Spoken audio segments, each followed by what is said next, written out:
Hey guys, it's Brian, owner of Portable Generator Services down here in South Florida. Florida's only 5-star rated business with over 110 reviews and counting. It is creeping up. Hurricane season is creeping up on us. I wanted to give my customers and future clients, future customers, neighbors, friends, family, some recommendations on what to do as we move into hurricane season to make sure that your generator is going to work correctly and that it is reliable, okay?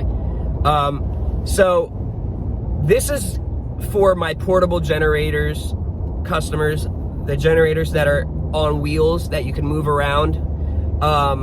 Gasoline, a lot of them are doing the conversion to propane, which I do, and they've done the outlet install under the panel so that they don't have to run extension cords everywhere. If you have not done those, I highly recommend going to propane. You can get a bigger tank, which equals longer runtime without having to fill up with fuel. Propane doesn't ever go bad, so you don't have to worry about the machines getting clogged when they sit, which is 99% of the problem. Gasoline, fuel-related issues is 99% of the problems that I deal with when I'm getting called out to fix a generator. Propane burns cleaner, and it actually, you'll hear your generator run extremely smooth, and it just sounds healthier than if it was on gasoline. Now, what's cool is the conversion doesn't get rid of gas. You can always go back and use gasoline. So it's nice because it's like nothing is guaranteed to work. What happens if the propane tank, say you ran out, say there was a leak, you didn't have propane? Well, you can still use gasoline, okay? So that's really cool, it's awesome.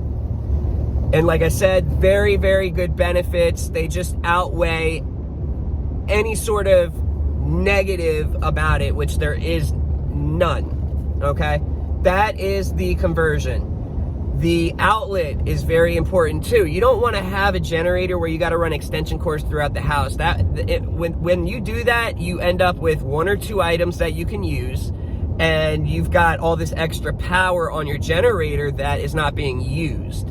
I had a customer, he had a 17,500 watt Generac portable, literally the size to be able to run a full house, AC and all. And he had extension cords. He had 3 extension cords and was running 3 things. I mean, in that case, you might as well get a 2,000 watt generator because that's all he was using power-wise.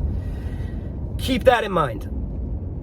With the outlet installed, you literally, depending on the size of the generator, normally if you're at around 8,000 watts, you're gonna go, 8,000 and above is gonna go to a 50 amp outlet. You'll see it on the generator where the plugs are. It's a circular RV outlet. And then 8,000 and under, like I said, that's an estimate. It can be 7,000, 9, give or take. Let's just go by the 8. 8,000 and under is gonna be the 30 amp outlet. It's again a circular outlet. It's a lot smaller looking than the 50 amp. You can tell and see what you have. If you look closely on the actual outlet itself, it will have a rating. It'll say a NEMA 30R, 30P. So keep that in mind, or it'll be like a 50, NEMA 50. You want to do that. When you do that and you allow me to install that outlet where your panel is, in Florida, the panels are always in the garage most of the time. You would get the 50 amp cord that you will have to purchase. You run it from the outlet that I installed to the generator, and what that allows is you to control your whole panel. Even with a 5,000 watt generator, you can have every outlet, every light, every fan, every refrigerator in the house, unless you've got 20 refrigerators, they can all have available power. Meaning, when you're walking throughout the house, you can turn on a switch and the light will have power. You get to control and choose what you want. Obviously, with a 5,000 watt generator, you're not gonna be able to run your AC, your water heater, your oven. All of the heating devices are huge power hogs, and you need a big generator if you want those types to be working. Now, the cutoff, if you want your AC to be powered by a generator, I always recommend a 13,000 watt. I go with Duramax. They take care of my customers. If you say, first of all, I've sold tons of them, and I've had one or two that were bad from the factory. Well, they gave you a brand new generator. You tell them that you are with Brian with Portable Generator Services. They take care of my customers. Absolute amazing customer service. You will not get customer service like that anywhere else. That's another main reason why I use them. My company, besides safety and professional and expert skill, is customer satisfaction, customer service. If my customer's not happy, I'm not happy, and I will do whatever it takes to make things right. Whether that's me losing money to make things right, I will do it,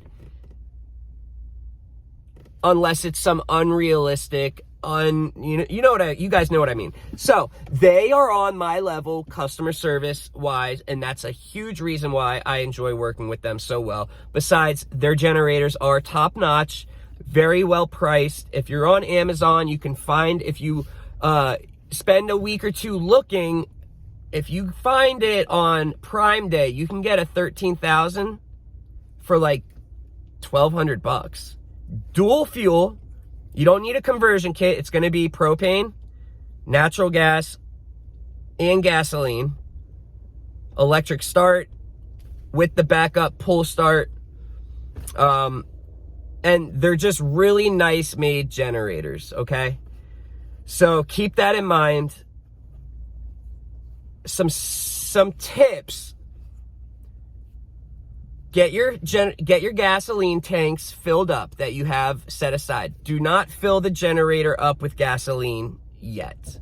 If you need to test it, which I highly recommend, put a little bit of fuel in there, start it up, make sure that it's powering, it's producing electricity, and then when you know you're good to go, run that fuel out of there, get it to where there's no fuel in there. That is what clogs your system, right? So fill up your gas. Make sure you have an extra quart or two of oil when your generator is running and it's powering your house for a long time, as in hours and hours and hours. It will burn oil. It will burn oil, and you need to keep track of that. There's a lot of customers I've had where they'll call me, hey, my generator turns on and it shuts off, or it just doesn't turn on at all. I do my little pre-checks, make sure the gas is on, make sure there is gas. I get to the oil, I pull the oil dipstick out, not a drop of oil. There's an oil shutoff on 99% of these generators. If you don't got oil in there, it's shutting off, not allowing it to crank. It stops the ignition.